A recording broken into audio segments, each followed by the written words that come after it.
Se você tem mais de 60 anos e ainda mantém uma vida íntima ativa consigo mesmo, preciso que ouça o que tenho a dizer. Porque existe algo que quase ninguém menciona, e pode ser justamente o fator que está silenciosamente comprometendo sua vitalidade, diminuindo sua energia e afetando sua confiança, não pelo que você faz, mas pela forma como faz. Sou a doutora Roberta Andrade. Há 30 anos ajudo pessoas acima de 60 anos a recuperarem energia, qualidade de vida e bem-estar.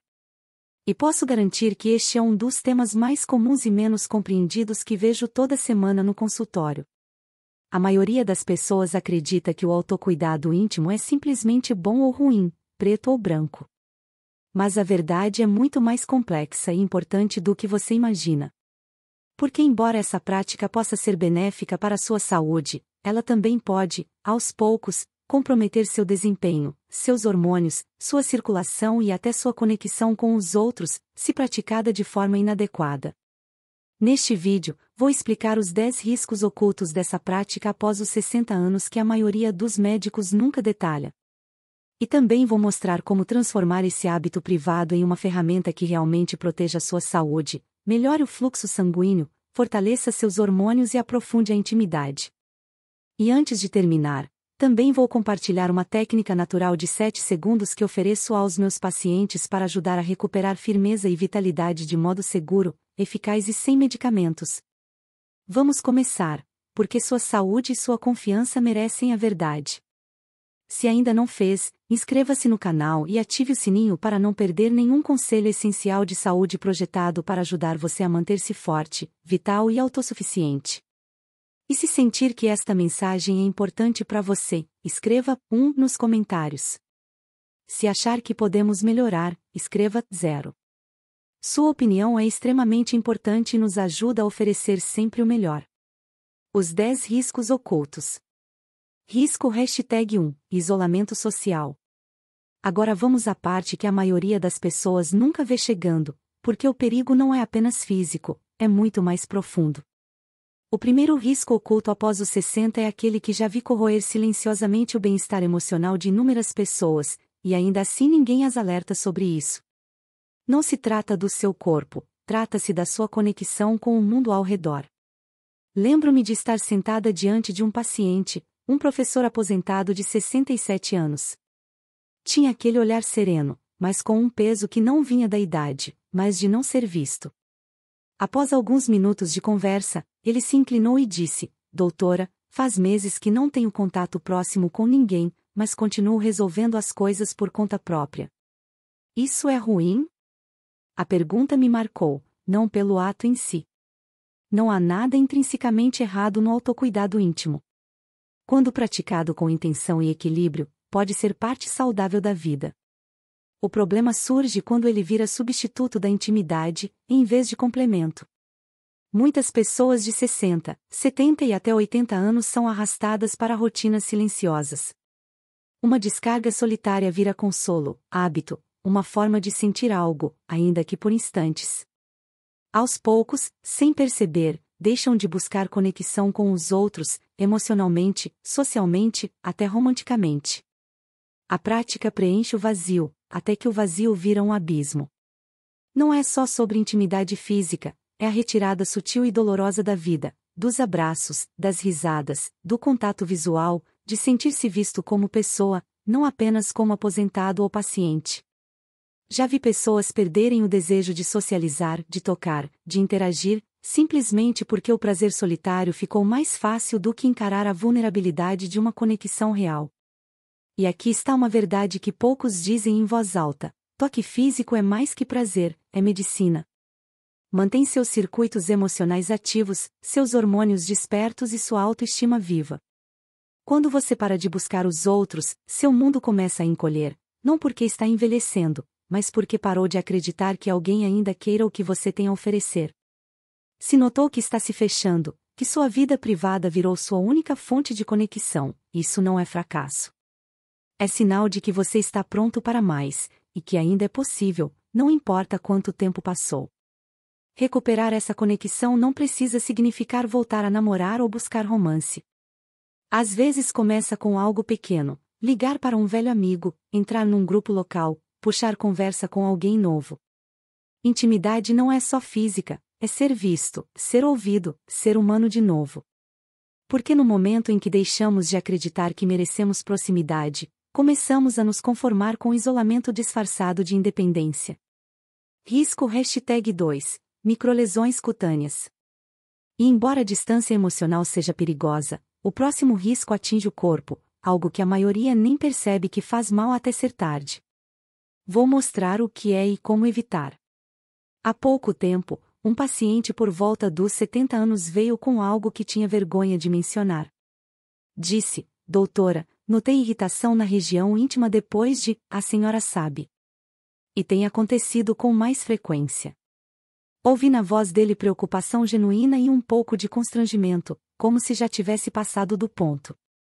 A verdade é que a pele, especialmente com a idade, fica mais fina, mais delicada e demora mais para se recuperar.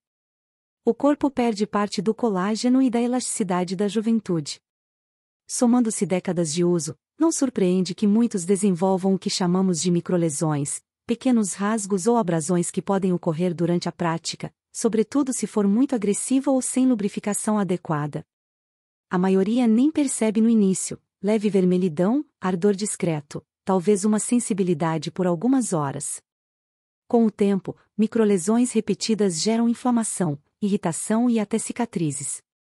Pioram a sensibilidade, não a melhoram, e, em alguns casos, abrem portas para infecções bacterianas ou fúngicas que proliferam em ambientes quentes e úmidos. Ou pior. Muitos acham que o desconforto significa problema hormonal ou nervoso, quando na verdade é a técnica que precisa de ajuste. A prática não deve doer. Se dói, não é sinal de que você está quebrado, é sinal de que sua abordagem precisa evoluir com seu corpo. O que fazer? Primeiro, seja gentil. Você não tem mais 25 anos, e isso não é fraqueza, é motivo para tratar o corpo com mais cuidado e respeito. Segundo, use sempre um lubrificante à base de água de boa qualidade, não vaselina, não saliva. Um bom lubrificante reduz fricção, previne rasgos e preserva a sensibilidade ao longo do tempo.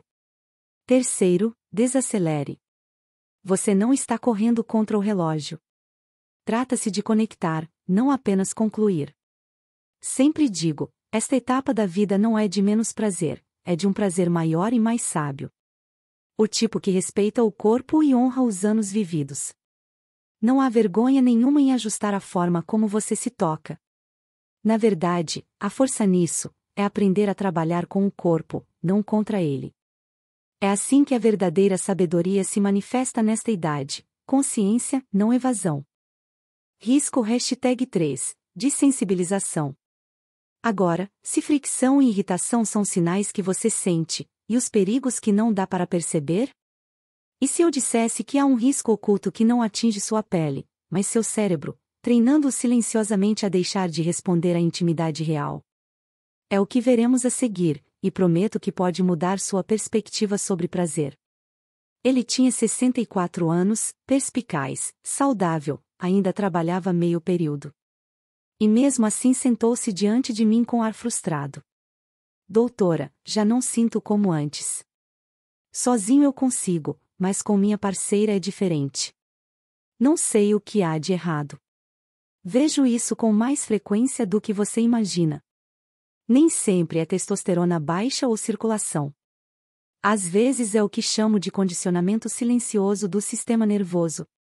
Quando uma pessoa se estimula sempre do mesmo jeito, o mesmo ritmo, pressão, intensidade, a mesma fantasia ou estímulo visual, o cérebro e o corpo passam a associar prazer apenas àquele padrão específico. É como cavar um sulco profundo no chão. Toda vez que você derrama água, ela segue o mesmo caminho. Depois de um tempo, esquece como fluir para outros lados. Em sexualidade, chamamos isso de desensibilização. Em pessoas acima de 60, costuma aparecer como dificuldade de excitação com parceiro, a necessidade de mais intensidade para o mesmo resultado. Dificuldade de chegar ao clímax sem recriar um cenário muito específico. O que antes era natural agora parece trabalho, gerando confusão, frustração e até vergonha. Mas não é falha moral, nem doença. É condicionamento neurológico. A boa notícia? Dá para reverter. Comece mudando como se toca. Varie a velocidade. Mude a técnica. Explore posições diferentes.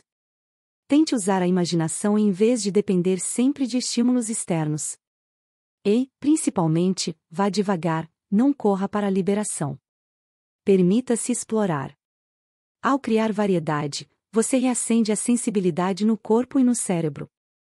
Digo sempre, seu sistema nervoso não está danificado, apenas hipertreinado numa direção. O que precisa não é culpa, é paciência, permissão e tempo para reajuste. Já vi pessoas recuperarem a conexão com suas parceiras após anos de insensibilidade, apenas praticando de forma diferente. Não precisaram de pílulas nem procedimentos. Precisaram de curiosidade, não urgência. Esse risco é sutil, e é por isso que é perigoso. Você pode nem perceber até que a distância entre você e sua parceira pareça grande demais. Mas a ponte pode ser reconstruída. Começa por reeducar sua resposta ao prazer, a sós e acompanhado. Risco #4, mascarar a disfunção erétil. Agora, se a dessensibilização altera como você sente prazer, o próximo risco é ainda mais sério, porque pode mascarar algo potencialmente grave, muitas vezes despercebido até ser tarde. Vamos falar sobre isso, porque o que você não sabe aqui pode pesar. Certa vez, um paciente por volta dos 70 anos veio me ver após adiar por quase um ano. Parecia saudável, se exercitava 3 vezes por semana, casado há décadas. Mas algo o preocupava. Após uma conversa acolhedora, ele admitiu: consigo ter ereção quando estou sozinho, doutora, mas com minha esposa simplesmente não acontece. Então parei de tentar. Foi duro, não porque ele estivesse quebrado, mas porque não percebia que o corpo estava enviando um aviso. O que ele achava ser um pequeno problema de intimidade era, na verdade, o primeiro sinal de algo mais profundo, possível doença vascular, desequilíbrio glicêmico ou queda hormonal. O que muitos desconhecem, e os médicos nem sempre explicam, é que a função erétil é um barômetro do sistema cardiovascular. Quando o fluxo sanguíneo cai, as artérias perdem elasticidade, os hormônios baixam ou a sensibilidade nervosa diminui, a capacidade de obter e manter ereção com parceiro, costuma ser a primeira a mudar. Mas como a masturbação é mais fácil, mental, emocional e fisicamente, muitos presumem que está tudo bem. Sozinho funciona, em casal não. Essa suposição é perigosa. A masturbação às vezes contorna problemas mais profundos. Ela não exige a mesma complexidade psicológica nem fisiológica. Assim, enquanto você se mantém funcional a sós, pode estar perdendo uma disfunção erétil inicial que pode indicar doença cardíaca, diabetes ou queda de testosterona, todas altamente tratáveis se detectadas cedo. Prefiro que meus pacientes venham antes, quando dá tempo de melhorar a circulação, reequilibrar hormônios e até reverter muitas causas de disfunção erétil sem remédios agressivos ou cirurgia.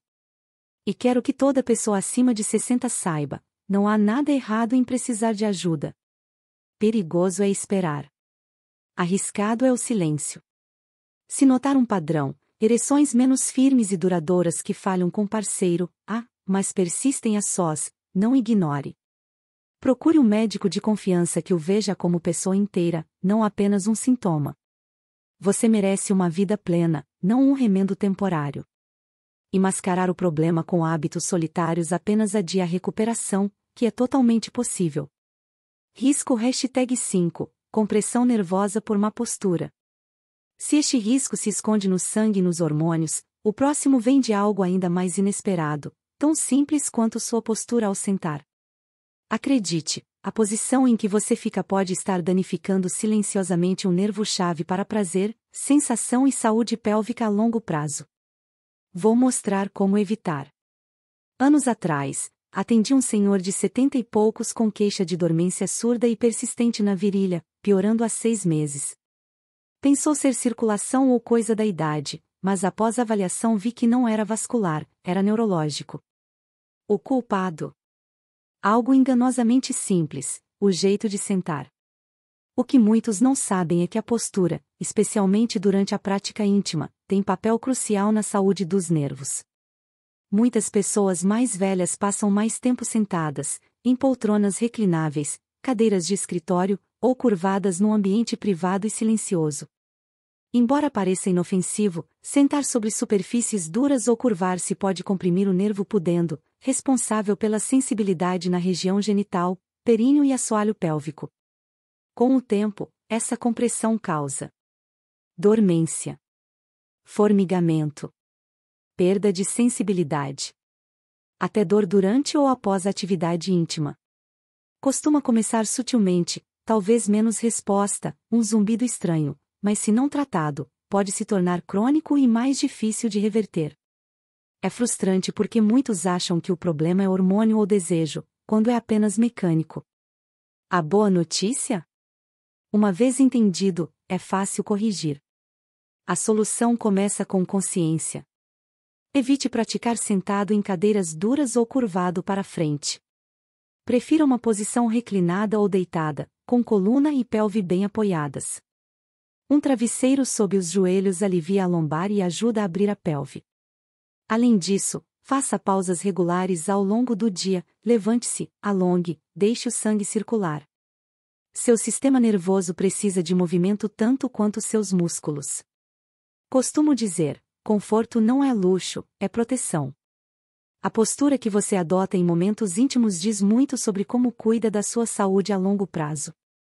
Quando dá espaço para seus nervos respirarem, dá permissão ao corpo para sentir de novo. Parece pequeno, mas esses hábitos somam. E quando você se sente dormente onde antes estava vivo, não é só físico, afeta seu senso de vitalidade, confiança e conexão consigo mesmo. Eu adoraria saber de onde você está nos assistindo hoje. Escreva sua cidade ou país nos comentários para que eu possa cumprimentá-lo pessoalmente no nosso próximo vídeo. Adoramos conhecer nossa comunidade e saber que estamos alcançando pessoas de todo o mundo que buscam uma vida plena e saudável. Risco #6. Usar como única saída emocional. Se a postura afeta sutilmente a sensação, o próximo risco é ainda mais sutil, algo a que muitos recorrem em momentos de estresse, solidão ou tédio. No começo, parece inofensivo, até útil. Mas com o tempo vira armadilha emocional oculta. Vamos falar do que acontece quando a prática deixa de ser física e vira sua única válvula de escape. Uma paciente de 60 e poucos anos certa vez me disse, quase de passagem, que em alguns dias simplesmente se cansava de sentir. A masturbação me ajuda a desligar, confidenciou. Não falava de desejo, falava de solidão, estresse, tédio, daquela dor surda no peito que cresce quando ninguém liga, ninguém pergunta e os dias ficam iguais. Entendi. Para muitos acima de 60, especialmente aposentados, viúvos ou que vivem sozinhos, a masturbação vira mais que liberação física. Vira escape, uma forma de regular emoções pesadas. Na verdade, você não busca prazer, busca alívio. Tenta silenciar o ruído. Sim, o autoprazer pode reduzir temporariamente o estresse ao diminuir o cortisol. Cria um breve coquetel de dopamina, ocitocina e prolactina, hormônios que trazem calma, segurança, até sensação de afeto. Mas quando vira a única saída emocional, pode se tornar evasão. Em vez de encarar sentimentos mais profundos, tristeza, dor, frustração, inquietude, você usa anestesia com sensação. O que começa como estratégia de enfrentamento pode virar dependência silenciosa. Você talvez nem perceba até parar de sair, evitar chamadas ou perder interesse por seus hobbies, só porque é mais fácil ficar em casa e sentir aquela breve sensação de controle. Quero ser clara, não há vergonha em precisar de consolo. Toda pessoa, em qualquer idade, precisa de formas de lidar com o estresse emocional. Mas se a masturbação é sua única alavanca, talvez seja a hora de ampliar seu arsenal emocional. Comece pequeno. Fale com alguém, um amigo, um conselheiro ou mesmo um grupo de apoio. Mova o corpo, vá ao ar livre. Crie rotinas novas que envolvam mais do que solidão. Encontre ritmos que façam você se sentir vivo, não apenas distraído. Por mais bom que seja, orgasmo não substitui propósito, conversa ou conexão com algo maior que você. Você merece uma vida que ofereça mais do que alívio momentâneo. Você merece força emocional, e força vem da amplitude, da capacidade de sentir plenamente e responder com decisão, não por hábito. A profunda sabedoria nessa idade está nessa consciência. Risco #7, culpa ou vergonha. Se o escape emocional pode drenar seu espírito, o próximo risco pode drenar ainda mais profundamente. Algo que a maioria nunca espera, mas que carrega por décadas. Vamos ver o que acontece quando mensagens antigas ainda ecoam e como recuperar a paz interior. Ela tinha 72 anos, professora aposentada, voz suave, reflexiva. Ao falarmos de saúde íntima, baixou o olhar, a voz ficou mais baixa e ela disse algo que jamais esqueci. Doutora, ainda faço às vezes, e depois sinto que fiz algo errado. Nem consigo me olhar no espelho. Esse tipo de vergonha silenciosa é mais profunda do que a maioria imagina. Nem sempre é sobre o que você faz, e sim o que ensinaram a você sobre isso. Para muitos de gerações anteriores, especialmente criados em lares muito religiosos ou tradicionais, a masturbação não era um ato privado de autocuidado, mas algo pecaminoso, fraco ou perverso. Essas mensagens ficam, mesmo décadas depois. Conheço pessoas que carregam a culpa como sombra. Não falam com amigos, nunca comentaram com médicos, e jamais questionaram se essa culpa é válida. Em vez disso, ela se entranha. Cada vez que se tocam, sentem um breve consolo seguido de horas, às vezes dias de autopunição, não porque se machucam, mas porque erode a autoestima. Quero que você ouça com clareza: não há nada vergonhoso em cuidar do próprio corpo. Não há nada imoral em desejar prazer, conforto ou conexão, especialmente nesta fase da vida em que a intimidade pode ser mais difícil de encontrar, mas não menos necessária. A masturbação, quando praticada com respeito e consciência, é simplesmente uma forma de cuidar da saúde física e emocional. Não é defeito, não é fracasso, é humano. Mas se você carrega a culpa há anos, mesmo em silêncio, isso tem consequências reais. Vergonha crônica aumenta cortisol. Perturba o sistema nervoso. Pode reduzir a capacidade de prazer do corpo. Corrói a confiança. Obscurece relações. Faz você se sentir indigno do que nasceu para experimentar: toque, alegria, proximidade. Qual o primeiro passo para curar? Não é mudar o que você faz, é mudar o que acredita sobre isso. Às vezes é conversar com um terapeuta, de preferência alguém com experiência em pessoas mais velhas e visão positiva da sexualidade. Às vezes é reescrever o roteiro na própria mente, substituir julgamento por compaixão, culpa por gratidão. Você não está quebrado nem sujo. É uma pessoa com necessidades, desejos e história. E tem o direito de abraçar tudo isso sem vergonha. Risco #8, congestão pélvica. Se a culpa pesa emocionalmente, o próximo risco pesa fisicamente no corpo. É uma dor que se acumula silenciosamente, e muitos só percebem quando fica incômoda demais para ignorar. Vamos falar do que significa quando o corpo pede pausa. Recentemente, um paciente de 60 e poucos veio com uma queixa estranha. Doutora, não sei descrever direito, mas sinto uma dor surda e forte lá embaixo. Não é aguda nem insuportável. É uma pressão constante. Sinto que algo não está certo. Infecção? Descartada. Próstata? Ok. Ao perguntar sobre hábitos, especialmente frequência de ejaculação, a resposta disse tudo. Após se aposentar, os dias ficaram mais tranquilos, mais tempo em casa, menos estrutura. Para lidar com tédio e estresse, passou a recorrer à masturbação, não de vez em quando, mas 2, às vezes 3 vezes por dia. Ajuda a dormir, disse. Me dá algo para fazer, mas ultimamente não me sinto bem. O que ele sentia chamamos de congestão pélvica, acúmulo de sangue e pressão na região pélvica devido à estimulação repetida e frequente, sem tempo de recuperação adequado. Quando a ejaculação é muito frequente por períodos prolongados, tecidos e vasos do assoalho pélvico podem ficar irritados e inflamados. Você pode sentir Peso na região genital. Dor profunda atrás do pubis. Um incômodo persistente sem causa clara. Não é moralidade, é equilíbrio.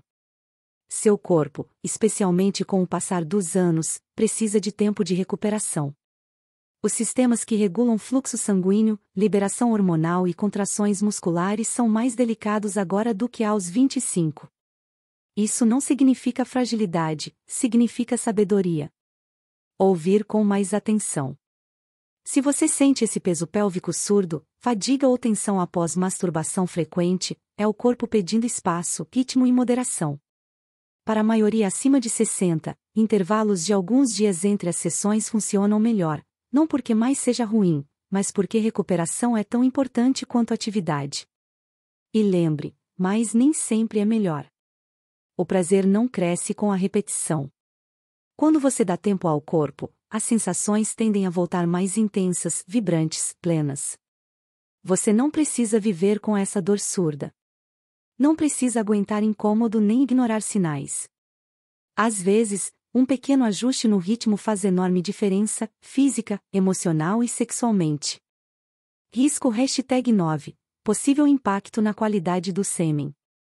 Se a congestão pélvica é um sinal que o corpo envia, o próximo risco começa a nível celular, e é mais importante se você ainda considera a paternidade.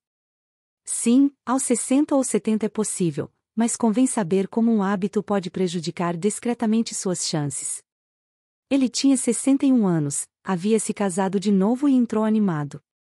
Minha esposa e eu estamos tentando ter um bebê, disse. Ela é mais jovem e estamos esperançosos. 6 meses se passaram e nada. Sem pânico ainda, mas dava para sentir o peso da esperança e a pressão. Análises e estilo de vida, tudo estável, bons hormônios, sem grandes problemas. Ao perguntar sobre hábitos de ejaculação, ele parou, com bastante frequência, todo dia, às vezes mais. Me ajuda a relaxar. E pensei, quanto mais, melhor. É crença comum, mas a infertilidade não é tão simples. A ejaculação frequente não é prejudicial para a maioria, porém pode reduzir temporariamente a qualidade do sêmen, em especial a concentração de espermatozoides. Ou seja, mesmo produzindo espermatozoides, talvez você não esteja dando tempo suficiente para que cada amostra se reponha a níveis ótimos. Em homens de 60 a mais, quando a produção natural já cai um pouco, isso pode importar mais do que se imagina. Isso não significa que ejacular diariamente destrua sua fertilidade. Mas se você e sua parceira estão tentando conceber, timing importa, qualidade importa, e a moderação pode melhorar as chances. Pesquisas mostram que um período de 2 a 5 dias de abstinência antes de tentar costuma resultar em maior concentração e motilidade dos espermatozoides. Trata-se de dar tempo ao corpo para reconstituir recursos e entregar o seu melhor no momento certo. Consciência vira poder. Muitos homens mais velhos ainda são plenamente capazes de ter filhos, e muitos têm. Mas isso requer entender como o corpo funciona hoje, não como funcionava aos 25. Fertilidade não é só desejo, é biologia, ritmo e intencionalidade nos hábitos. Se criar vida ainda importa, ou se quer preservar essa possibilidade, ajuste a rotina. Não é preciso abster-se para sempre. Apenas dê ao corpo tempo para preparar-se, reconstruir-se e entregar o que precisa na hora certa. E lembre, sua capacidade de criar vida não é só física, é emocional, energética, símbolo da vitalidade que ainda vive em você. Risco #10. Desconexão da realidade. Se este risco se aplica a um objetivo específico, paternidade, o risco final atinge quase todos, tentando conceber ou não. Ele não aparece no corpo de imediato, começa no cérebro. Se não houver cuidado, pode mudar sua percepção dos outros, de si mesmo e do significado da intimidade. Vamos a ele. Conversei com um senhor de 70 e poucos que foi notavelmente honesto. Não é que eu não queira intimidade com uma parceira, disse. É que a vida real já não me convence. Não sei quando aconteceu. Só parei de sentir a emoção da conexão real. A descrição dele não era disfunção erétil, nem testosterona baixa, era algo mais sutil e, em muitos sentidos, mais danoso. Sem perceber, ele treinou o cérebro a responder apenas à fantasia, à intensidade controlada da pornografia. E com o tempo, o toque, o cheiro, a voz e as emoções da vida real não conseguiam competir. O cérebro humano é altamente sensível à novidade e à estimulação. Ao expor-se repetidamente a conteúdo muito excitante e pouco realista, o cérebro reajusta o sistema de recompensa. Anseia pelo extremo, pelo dramático, pelo impossível, e, aos poucos, deixa de responder ao natural, ao ritmo manso da conexão humana verdadeira. Em pessoas de 60 anos ou mais, esse risco é especialmente real. À medida que a vida desacelera e a solidão se instala, a tentação de escapar ao mundo digital cresce. Não há julgamento, apenas compreensão. As telas não rejeitam, não exigem vulnerabilidade, oferecem doses previsíveis de estímulo. Mas muitas vezes tiram algo sem que você perceba: sensibilidade, presença e a capacidade de comoção profunda diante do real. O que começa como ajuda visual pode virar dependência que dificulta a conexão, não só sexual, mas emocional. Você pode se entediar em momentos da vida real que antes alegravam. Pode começar a comparar pessoas com imagens que nunca foram reais. A boa notícia? Essa desconexão é reversível. Seu cérebro é plástico, pode mudar. Você pode reeducá-lo. Como começar? Reduza o conteúdo artificial. Substitua por memória, imaginação e, quando possível, contato humano real. Leia, reflita. Deixe o desejo crescer sem precisar saciar o impulso imediato. Dê a si a chance de redescobrir as camadas lentas e profundas da intimidade. Você não precisa viver preso a uma tela. Você não está velho demais para sentir algo real de novo. Às vezes, a maior excitação vem não do que você vê, mas do que lembra, sente e espera viver outra vez. Conclusão e chamada para ação. Agora que exploramos estes 10 riscos ocultos, físicos, emocionais, hormonais e neurológicos, há um ponto final. Conhecer os riscos é metade da história. E se existisse uma forma natural, simples, apenas 7 segundos por dia, de reverter boa parte do dano, restaurar o fluxo sanguíneo e recuperar a vitalidade que você achava perdida? É exatamente o que quero mostrar a seguir. Você já sabe, o autocuidado íntimo após os 60 não é nem bom nem ruim. Não é preto no branco, é uma ferramenta. E como qualquer ferramenta, o modo de uso determina se ela o fortalece ou se o desgasta aos poucos. Falamos de 10 riscos reais. Do isolamento e da dessensibilização. Ao dano nervoso. Culpa. Congestão pélvica. E até desconexão da realidade. Esses riscos não servem para assustar, e sim para acordar. Para lhe dar consciência e permissão de cuidar melhor de si. Esta fase da vida não é sobre abrir mão, é sobre fazer diferente, com mais intenção, cuidado e sabedoria. Seu corpo ainda responde. Seu desejo ainda importa. E com pequenos ajustes, seus hábitos privados podem virar fonte de força, não de vergonha. Se esta conversa mexeu com você, fique comigo, porque o que vou compartilhar a seguir pode ser a chave para reacender tudo o que você acreditou ter perdido. Um método simples e natural que recomendo a centenas de pacientes e que pode mudar como você se sente já amanhã de manhã. Quero saber de você também. Deixe um comentário dizendo: minha saúde em primeiro lugar, e diga de onde você nos assiste. Isso me ajudará a entender melhor como apoiar nossa comunidade cheia de pessoas dedicadas à saúde.